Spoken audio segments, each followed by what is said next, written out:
Bonjour frères et sœurs dans le monde entier, je bénis le Seigneur encore une fois pour ce moment et pour cette petite correction que nous voulons amener sur un sujet que beaucoup de frères attendaient que je puisse le faire. Ça ne sera pas long, ça ne sera pas vraiment un enseignement, ça ne sera pas une longue exhortation, mais ça sera juste pour rectifier quelque chose de très important que je voulais parler avec vous. Ça sera sur le sujet de bâtiment. Ok? Il y a des gens qui ont dit que la volonté de Dieu, c'est de prier dans le bâtiment. Ils ont dit que c'était la volonté de Dieu. Ok? Mais par les Écritures, comme toujours, par exemple, nous allons lire dans Éphésiens chapitre 2, verset 20, qui dit ceci. Éphésiens chapitre 2, verset 20, qui dit: vous avez été édifiés sur le fondement des apôtres et des prophètes, Jésus-Christ lui-même étant la pierre angulaire. Nous voyons que dans ces passages, Éphésiens chapitre 2, verset 20, nous dit que nous sommes édifiés sur le fondement des apôtres et des prophètes, Jésus-Christ étant la pierre angulaire. Ça veut dire quoi? Ça veut dire que l'enseignement que nous allons enseigner aux gens doit venir des apôtres et des prophètes. L'édification, c'est-à-dire construire le peuple, instruire le peuple dans la parole de Dieu, cet enseignement ne viendra que des apôtres et des prophètes. Alors, il y a un mal qui a été dit, un mal qui a été dit sur le bâtiment. Et c'est ça que je vais essayer aujourd'hui de partager avec vous dans ce peu de temps pour que nous puissions voir clair dans les entreprises, dans la parole de Dieu, dans les Écritures. Dans les Écritures, nous allons voir d'abord quelques instructions, quelques enseignements qui se passent dans la Bible. Parce qu'il y a des passages dans lesquels où les gens se sont appuyés. Mais ces passages ont été mal interprétés, ont été mal dits au peuple. Alors c'est ça que je veux essayer un peu de vous amener une petite lumière là-dessus. Parce que le fait de dire que c'est la volonté de Dieu de se réunir dans des maisons, cela veut dire que même les apôtres aussi, qui se sont réunis dans des bâtiments, et aussi, ils ont échoué. Et aussi, ils ont fait les choses contraires à la volonté de Dieu. C'est-à-dire, autrement, selon vos messages, que ces personnes, que ces prophètes ou que ces apôtres sont allés en enfer. Parce qu'ils n'ont pas accompli la volonté de Dieu. Alors nous verrons dans les Écritures sûrement que ces personnes ou ces prédicateurs, tout ce qu'ils ont dit, est-ce que cela était vrai? Selon les Écritures. Souvent les Écritures qui ont été convoquées dans la Bible ont été mal interprétées, ont été mal dites, parce que tout simplement, Dieu ne les a pas envoyés. Ils n'ont pas parlé par la précision des Écritures ou par le contexte des Écritures. C'est souvent le contexte de l'histoire de l'Écriture, cela les a échappés. Alors, par ces petites vidéos, peut-être ça va amener une lumière avec précision pour t'aider à toi, mon frère, avant de dire quelque chose au peuple, sois sûr que tu es aussi conforme à la parole de Dieu, aux Écritures écrites par les apôtres. Parce que nous allons voir si les apôtres eux-mêmes n'ont pas prié, n'ont pas aussi fait des enseignements dans le lieu qu'on appelle les bâtiments.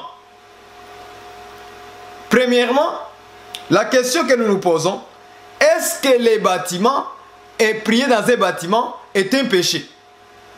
Est-ce que faire un culte dans un bâtiment est un mal? Qu'est-ce que c'est les bâtiments? Les bâtiments, normalement, ce sont des maisons faites de mains d'hommes, fabriquées par des briques. C'est-à-dire, que ce soit une maison où nous habitons, que ce soit les buildings, que ce soit le bureau d'office, que ce soit n'importe quel établissement à l'école, que ce soit hôpital, tout ça on appelle ça bâtiment, c'est-à-dire des maisons fabriquées par des mains des hommes. Est-ce que vous comprenez? C'est ça qu'on appelle en fait un bâtiment. Des maisons qui ont été fabriquées par les mains des hommes. Donc ça veut dire que même votre maison, là où vous priez, là où vous habitez, là où vous dormez, c'est aussi un bâtiment. Ça, il faut que vous compreniez ça comme ça. Le mot bâtiment n'est pas spécialement parce que certaines personnes ont loué une salle, un local. Automatiquement, on le voit comme des gens de mauvaise vie. Non, non, non. Il ne faut pas définir un peuple qui prie, un de vos frères ou vos sœurs qui prient dans un bâtiment, dans un local à louer, dans une salle à louer, comme étant des gens de mauvaise vie. Là, vous aurez mal agi et mal faire. Et là, vous serez de méchants envers Dieu. Donc, il faut faire attention quand vous, les prédicateurs, quand vous faites des déclarations sur certains enseignements. Il faut que vous soyez sûr que tu as parcouru toute la Bible au complet pour avoir une bonne connaissance et dire les gens les choses qui sont vraies avant de le confirmer. Et être sûr que tu es conduit par le Saint-Esprit. Parce que c'est lui qui va te montrer bien les versets et les lire bien le contexte. Prenons l'exemple par rapport... D'ailleurs, prenons un exemple. Prenons l'exemple de Actes. On va lire cela. Actes des Apôtres, chapitre 7, verset 48. Exemple. L'histoire d'Étienne. Quand Étienne s'est trouvé avec les Juifs, dans son discours, au verset 47, il dit ceci: mais le Très-Haut n'habite pas dans ce qui est fait des mains d'hommes. Comme dit les prophètes, le ciel est mon trône et la terre est mon marchepied. Quelle maison me bâtirez-vous, dit le Seigneur, ou quel sera le lieu de mon repos? Amen. Donc, nous voyons que dans le contexte de notre bien-aimé Étienne, quand il faisait son discours envers les Juifs, il parlait aux Juifs à la manière des Juifs. C'est-à-dire, il les a commencé à expliquer à Abraham jusqu'en descendant à Salomon qui avait construit une maison pour l'Éternel. Est-ce que vous comprenez? Donc il ne pouvait que parler aux Juifs à la manière de ce qu'ils connaissaient. Les patriarches, ils connaissaient la loi de Moïse, ils connaissaient toutes les histoires de ce qui concernait les patriarches. Donc il pouvait que le parler dans cette manière-là et les montrer. Est-ce que vous comprenez? Et les montrer qu'est-ce qui s'est passé depuis en commençant par Abraham jusqu'à arriver à Salomon. Et c'est par là maintenant, dans Actes chapitre 7 verset 48, il va maintenant les rappeler ce que le prophète Ésaïe avait déjà prophétisé. Que mais le Très-Haut n'habite pas dans ce qui est fait des mains d'hommes, comme dit les prophètes. C'est-à-dire que Étienne parlait aux Juifs parce qu'ils étaient attachés au temple de Jérusalem. Ils étaient attachés au temple de Jérusalem. Il ne les a pas parlé parce que les Juifs construisaient des temples pour faire l'adoration. Non, non. C'est parce qu'ils avaient déjà une institution d'adoration, une manière de faire leur culte. Donc c'est par là, les Juifs ne savaient pas que le culte était changé maintenant. Ce n'était plus un culte physique, mais un culte spirituel. Est-ce que vous comprenez? Prenons l'exemple de Pierre, de notre bien-aimé Paul aussi. Dans Paul, chapitre 17, au verset 24. Allons-y voir notre bien-aimé aussi Paul, ce qu'il va dire. Mais les deux contextes, ça ne sera pas la même chose. Regardons Paul aussi, il va parler aux Athéniens. Acte 17. On va commencer au verset. On doit commencer au verset 22. Commençons au verset 22. Commençons au verset 22. Acte 17, 22. Paul, debout au milieu de l'aréopage, dit: Hommes athéniens, je vous trouve à tous égards extrêmement religieux, car en parcourant votre ville et en considérant les objets de votre dévotion, j'ai même découvert un autel avec cette inscription: un Dieu inconnu. C'est que vous révérez, adorez, sans les connaître. C'est que je vous annonce. Le Dieu qui a fait le monde et tout ce qui s'y trouve, étant le Seigneur du ciel et de la terre, n'habite point dans ce temple fait des mains d'hommes. Il n'est point servi par des mains humaines, comme s'il avait besoin de quoi que ce soit. Lui qui donne à tout la vie, la respiration et toutes choses. Il a fait que tous les hommes sortis d'un seul sang habitassent sur toute la surface de la terre. Ayant déterminé de leur demeure, il a voulu qu'ils cherchassent le Seigneur et qu'ils efforçassent de le trouver en tâtonnant, bien qu'il ne soit pas loin de chacun de nous, car en lui nous avons la vie, le mouvement et l'être. C'est ce que dit aussi quelques-uns de vos poètes. De lui, nous sommes la race. Ainsi donc, étant la race de Dieu, nous ne devons pas croire que la divinité soit semblable à de l'or, à de l'argent ou à de la pierre sculptée par l'art et l'industrie de l'homme. Et nous disons Amen. Voilà cette histoire de Paul. Paul aussi a parlé un peu comme Étienne, en disant que Dieu n'habite pas dans des temples faits des mains d'hommes. Étienne a dit: Dieu le Très-Haut n'habite pas dans ce qui est fait des mains d'hommes. C'est la même chose. Pourquoi le contexte de Paul est un peu différent du contexte d'Étienne? Étienne a parlé aux Juifs qui connaissaient la loi et qu'ils avaient une adoration faite dans les temples de Jérusalem. Tandis que ici les Athéniens, ce sont des gens, des païens qui n'ont pas Dieu. Mais ils avaient leur façon de faire de l'adoration. Dans leur esprit, ils avaient leur manière d'adorer Dieu. Leur Dieu, le Dieu de l'or, le Dieu du bois, le Dieu du métal. Vous comprenez? Les idoles. Ils avaient leur manière de faire l'adoration. Cependant, avec les Athéniens, c'est un peu différent parce que Paul n'a même pas convoqué un prophète. N'avez-vous pas remarqué ça? Lisez très bien ce passage. Acte 17, 22 en descendant. Vous allez voir que Paul n'a pas convoqué le nom d'un prophète. Tandis qu'avec Étienne, il a convoqué les prophètes en disant, comme dit le prophète, puis il a cité ce que le prophète avait dit. C'était qui? Ésaïe 66, au verset 1 à 2. Vous comprenez?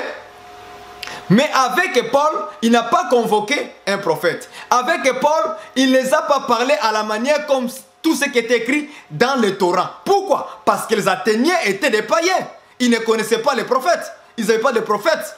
Comme Ésaïe, comme Salomon, comme David, comme Abraham, comme Moïse. Non, les païens n'avaient pas toutes ces choses-là. C'est pourquoi quand Paul a parlé, il les a parlé à leur manière. Il les a parlé selon la sagesse que Dieu lui a donnée pour attirer les Athéniens et les païens là vers Dieu. C'est pourquoi même quand vous lisez ce contexte, vous allez voir que Paul a pris le nom a pris une phrase d'un poète. Mais ce poète-là n'est pas un prophète des Juifs. Ce poète est un païen.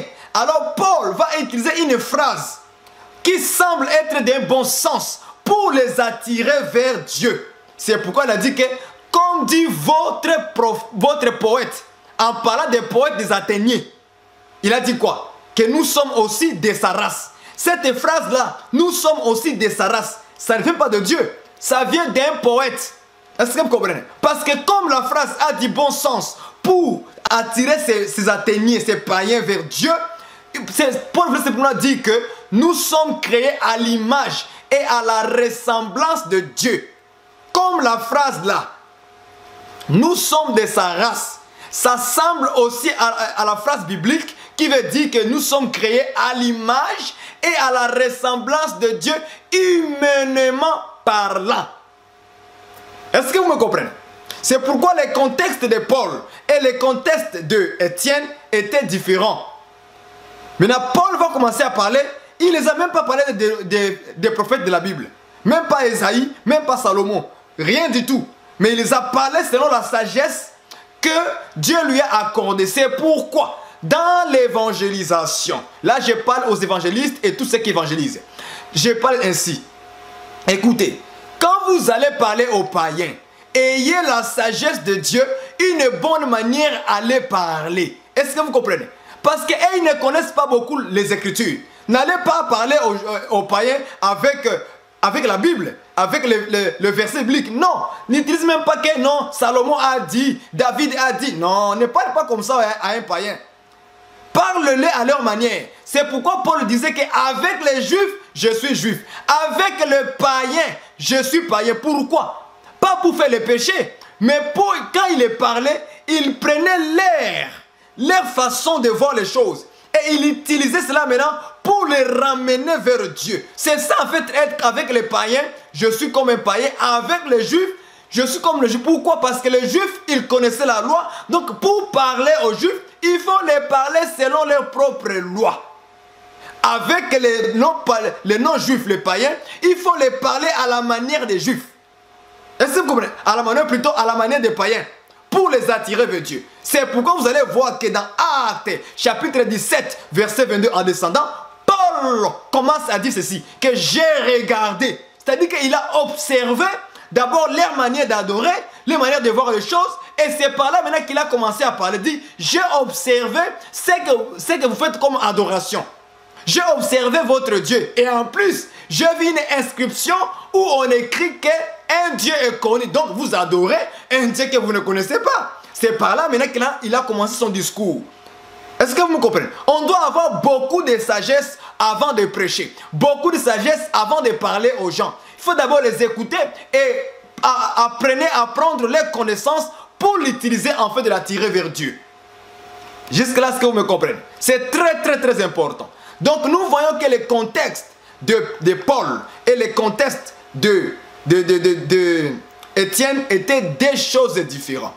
Étienne a parlé aux gens qui connaissaient la loi et tout le Torah. Mais Paul a parlé aux gens qui n'avaient même pas la loi de Dieu. Ils ne connaissent même pas les prophètes Esaïe ni Salomon. C'est parce que c'est eux qui ont parlé sur le bâtiment.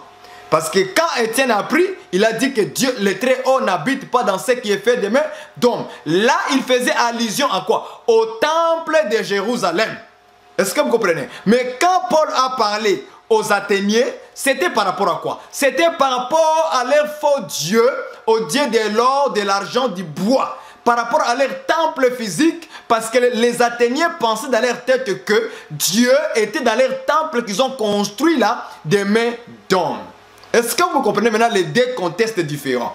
Aussi longtemps qu'on ne les comprend pas d'abord de cette manière ici, on va dire aux gens les mensonges en prenant les mêmes versets pour dire, regardez, Dieu n'habite pas dans ce qui fait des mains d'hommes. Tous les bâtiments là-bas, Dieu n'y est pas là-bas. Sortez, sortez. Non, non, non, non, mon ami.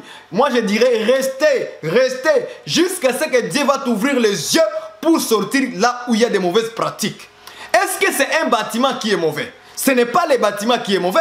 Ce sont les cœurs des hommes qui est mauvais. Dieu n'a rien à voir avec les bâtiments, les maisons ou un building. Partout là où tu peux prier, Dieu il s'en fout. Dieu il veut quelqu'un d'un cœur sincère. Dieu veut quelqu'un qui puisse avoir un cœur pur. C'est pourquoi Paul a dit, invoquez le Seigneur avec un cœur pur. Il n'a pas dit invoquer le Seigneur dans des maisons, non. Il n'a pas qualifié une maison comme un lieu d'adoration. C'est pourquoi nous devons bien enseigner les gens pour que les gens comprennent quelle est la volonté de Dieu. La volonté de Dieu, c'est que nos cœurs soient purs. Et que le jour où Jésus-Christ reviendra pour nous prendre et que nous soyons prêts pour partir. Non pas les bâtiments. Prier dans un bâtiment, dans une salle à louer, dans un local à louer, ou bien dans ta maison, dehors, au bord de la mer, dans la forêt. Cela n'importe rien. Ça n'a rien à voir. Ça n'a rien à voir. Pourquoi? Nous allons vous donner une écriture. Allons-y dans 1 Timothée chapitre 2 verset 8. nous allons voir cette écriture. 1 Timothée. J'aime la parole. 1 Timothée. 1 Timothée. Allons-y voir. 1 Timothée, chapitre 2, verset 8. Écoutez ce que les Écritures disent, frères. C'est ici que nous avons dit que cet enseignement de dire aux gens que prier dans un bâtiment est un péché, et ce n'est pas la volonté de Dieu. Nous disons que c'est un faux enseignement, nous devons corriger cela. Et je le dis avec beaucoup de force et beaucoup de révélations. Écoutez ce que la Bible dit. Par 1 Timothée 2,20.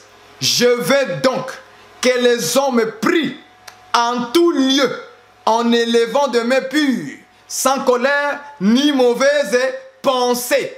Ça, c'est l'apôtre Paul qui dit ça. Si réellement ces gens-là avaient lu ces passages, ils n'auraient pas dit que la volonté de Dieu, il faut qu'on prie dans une maison. Non, non, non, non. La Bible dit que je veux donc que les hommes prient où? En tout lieu. Tout lieu, ça veut dire quoi? Vous pensez que tout lieu, c'est seulement la maison? Non.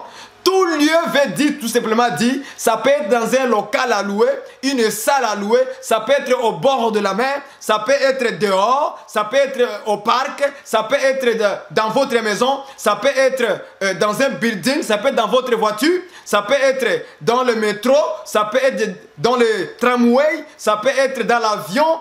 Vous voyez, ça peut être partout là où vous voulez prier. Donc, juste cet verset ici, 1 Timothée 2,8, ça vient détruire tout cet enseignement-là. Pourquoi? Parce que les gens qui enseignent, ils n'ont pas pris le temps de rassembler les versets et de bien dire les choses selon l'inspiration du Saint-Esprit. La rapidité d'avoir dit les choses, ils ont dit les mensonges. Ça n'a jamais été la volonté de Dieu de prier dans une maison. Ce n'est pas ça la volonté de Dieu. Ce n'est pas cela qui est la volonté de Dieu. Non, non. Nous contestons cela par l'écriture de 1 Timothée, chapitre 2, verset 8. Je veux que les hommes prient. C'est prier, non? Prient. Où? En tout lieu. Tout lieu, ça veut dire quoi? Tout lieu, c'est tout lieu. Partout là où vous voulez. Donc ça n'a rien à voir. Le problème, ce n'est pas les bâtiments, mon frère. Le problème, c'est le cœur des hommes. Donc arrêtez de nous focaliser sur le bâtiment. Oh non, on fait des doctrines sur le bâtiment, il faut prier dans des maisons. Non. On prie partout, là où nous voulons prier. Ce n'est pas un lieu que Dieu va agréer. Non.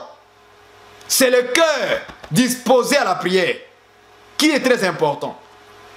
Donc, par ces passages, nous voyons que l'apôtre Paul renverse tout cet raisonnement-là pour nous dire que non, il faut prier dans une maison. Non. Nous prions partout là où nous voulons. Et nous allons vous montrer les Écritures. Est-ce que les apôtres aussi n'ont pas loué des locales? Ils n'ont pas enseigné dans le local? Oui. Les apôtres aussi ont enseigné dans des locales. Ah oui. Pourquoi? Nous allons voir cela. Allons-y voir cela, frère. Allons-y voir. Actes des apôtres. Actes des apôtres, chapitre 19. 19 au verset 9. Allons-y voir cela. Ça va nous aider à vous montrer que l'apôtre Paul aussi lui-même, il est allé enseigner dans une école. Prenons Acte 19, verset 9. Mais comme quelques-uns restaient endurcis et incrédules, décria devant la multitude la voix du Seigneur, il se retira d'eux, sépara les disciples et enseigna chaque jour. J'aime ça. Et enseigna chaque jour dans l'école d'un nommé Tyrannus. Ça, c'est l'apôtre Paul qu'on parle ici dans Acte 19, verset 9. Vous pouvez lire tout au complet. Paul est allé prêcher dans une synagogue. Il y a eu un nombre de personnes qui ont cru et d'autres n'ont pas cru. Alors, qu'est-ce que Paul a fait? Il a séparé ceux qui ont cru au Seigneur. Il les a amenés où? La Bible est claire. Il les a séparés, les disciples. Et enseignant chaque jour dans l'école d'un nommé Tyrannus. Ah bon? Donc, Paul aussi a enseigné dans un bâtiment. Vous voyez ça? Donc Paul est allé en enfer, selon vous. Paul est parti en enfer. N'est-ce pas? Parce qu'il a enseigné dans un bâtiment. Il a enseigné dans un bâtiment. L'école, c'est quoi? Une école, c'est un bâtiment. C'est une maison construite des mains d'hommes. Donc Paul est allé en enfer. Selon vous. Moi je dirais non. Tout simplement parce que vous n'avez pas bien scripturé les Écritures. Si une soeur, un frère ne dispose pas sa maison, mais nous allons louer une salle. Ah oui, nous allons louer une salle. Si nous prions dans une maison d'un frère, d'une soeur, et que cela dérange les voisins, cela dérange les voisins, nous allons faire quoi? Nous allons louer un local, une salle. Nous allons louer une salle. Est-ce que vous me comprenez? Nous allons louer une salle parce que ça n'a rien à voir, frère. Ça, c'est un faux enseignement. Non. Regarde, Paul a pris dans une école d'un nommé Tyrannus. Il a passé un temps avec elle chaque jour en enseignant les gens. Vous pensez que Paul faisait les pratiques occultes? Non. Si les gens, les faux pasteurs là, ils font des choses abominables dans leur temple là, qu'ils ont appelé entre guillemets église, ça c'est eux. Ça c'est eux. Ça ce n'est pas Paul. Paul il enseignait les royaumes des cieux. Il enseignait la parole de Dieu. En tout cas pour moi frères et sœurs, moi ça ne me dérange pas que les gens se réunissent dans un local, dans une salle, dans une école, peu importe l'établissement, moi ça ne me dérange pas. Dans votre maison, ok. Moi ça ne me dit même pas que c'est un péché. Moi je dirais bien que vous avez fait bien. Ce n'est pas un péché. Je n'ai pas vu un péché, ça veut dire que Paul a péché. Paul n'a pas péché. Or il a enseigné où? Dans une école d'un nommé Tyrannus. Est-ce que vous me comprenez? Donc arrêtons frère de faire des doctrines là où le Seigneur n'a pas donné une doctrine. Est-ce que vous comprenez? Ne faisons pas de doctrines là où Dieu n'a pas dit que c'est une doctrine. Là où les apôtres n'ont pas dit que c'est une doctrine. Parce que nous sommes comment? Nous sommes édifiés sur le fondement des apôtres. Les apôtres eux-mêmes, ils ont enseigné où? Paul nous montre qu'il a enseigné dans une école. Un bâtiment. Ah oui. Alors nous allons dire que Paul a péché? Non. Paul n'a pas péché. Paul n'a pas péché. Est-ce que vous comprenez? Paul n'a pas péché. C'est le contraire. C'est vous qui enseignez mal. Parce que vous n'avez pas pris le temps de scripturer les Écritures. Est-ce que vous comprenez? Prenons aussi un petit exemple dans Actes des Apôtres 22, versets 16 à 18. Actes des Apôtres 22. Actes, souffrez avec moi bien aimé Seigneur. Acte 22. Au verset 16 à 18. Dit ceci. Et maintenant que t'as-tu, lève-toi, sois baptisé et lavé de tes péchés, en invoquant le nom du Seigneur. De retour à Jérusalem, comme j'ai prié dans les temples. Est-ce que vous avez vu ça? De retour à Jérusalem, verset 17. De retour à Jérusalem, comme j'ai prié dans les temples, je fus ravi en extase. Et je vis le Seigneur qui me disait, hâte-toi et sors promptement de Jérusalem, parce qu'ils ne recevront pas ton témoignage sur moi. On parlait ici de Paul, quand il a reçu le Seigneur, et que Ananias a été envoyé par le Seigneur pour ouvrir les yeux, par la grâce du Seigneur. Et maintenant, quand Paul s'est levé, lui, il est parti dans les temples. En allant dans des temples de Jérusalem, il a commencé à prier. Il priait où? Dans les temples. Pendant qu'il priait, la Bible dit qu'il était en extase. Et le Seigneur lui a parlé. Est-ce que vous comprenez? Le Seigneur lui a parlé et lui disait, hâte-toi et sors promptement de Jérusalem, parce qu'ils ne recevront pas ton témoignage sur moi. La question que nous posons, est-ce que Dieu s'est limité au bâtiment, au temple de Jérusalem? Non. Pour parler à Paul, Dieu ne s'est pas limité, dit, ah non, ça c'est le temple, sors là-bas. Non, non, non, moi je suis pas... Non, c'est pas ça, le Seigneur n'a pas fait ça. Pourquoi? Parce que Dieu n'est pas illimité maintenant par les bâtiments, par les briques. Pas du tout. Dieu n'est pas illimité par cela, frère. N'est pas limité plutôt par cela.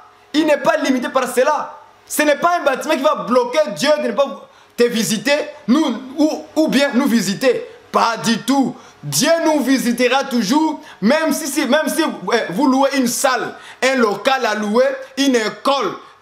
Dieu va vous visiter. Ah oui, ce n'est pas un local qui va freiner Dieu à ne pas nous parler. Non, ce n'est pas ta maison où Dieu dit, ah ok, maintenant comme maintenant vous priez dans la maison, là je vais venir. Non, non. Voilà un exemple où on montre que Dieu, il ne s'est pas limité par les bâtiments, par les temples, là où Paul priait. Non. Et Paul n'a jamais donné l'ordre, ni les apôtres, qu'il faut prier nécessairement dans une maison. Jamais. Il n'y a pas une doctrine comme ça dans la Bible. Paul a dit, 1 Timothée chapitre 2 verset 8, « Je veux que les hommes prient en tout lieu, à ne lever les mains pures, sans mauvaises pensées. » C'est ça l'instruction que Paul nous a donnée et nous nous sommes édifiés sur les fondements des apôtres. Paul est un apôtre, il n'a pas donné un ordre ou bien une instruction, une recommandation de vouloir prier maintenant dans des maisons. Ils n'ont pas dit cela. Ça, c'est un faux enseignement qu'il faut nettoyer, qu'il faut rejeter. Et nous le rejetons. Nous disons que nous pouvons prier dans tous les lieux, local, école, bâtiment ou pas, priez. Là où vous trouvez bon à prier, priez. Si un frère, une sœur dispose de sa maison, gloire au Seigneur, nous allons prier dans la maison. S'il n'y a aucun d'eux ne dispose de leur maison, nous allons nous organiser et aller prier dans une école, aller louer un local, aller louer une salle, là où nous serons capables à payer. Et moi, je donne une parole de sagesse à tous mes bien-aimés. Si vous priez dans votre maison, dans une maison à louer, et que vous faites des bruits, s'il vous plaît, par la sagesse de Dieu, allez louer un local, une salle. Mettez-vous ensemble, bien-aimés dans le Seigneur. Mettez-vous ensemble, discutez-vous, organisez-vous, que vous soyez capable à payer chaque mois ces lieux-là pour aller adorer Dieu, pour aller prier dans la simplicité, avec cœur sincère. Tout simplement. C'est que moi je suis d'accord avec tous ces frères qui se lèvent, qui disent que non, prier dans un bâtiment était un péché, était mal, tout comme ça. Là où je suis d'accord avec eux, c'est simplement que quand les gens commencent maintenant à identifier un bâtiment maintenant comme la maison de Dieu, là nous disons que là ce n'est pas bon. Là nous sommes d'accord. Là nous sommes vraiment parfaitement d'accord. On ne peut pas qualifier un local à louer, ça c'est la maison de Dieu. Non.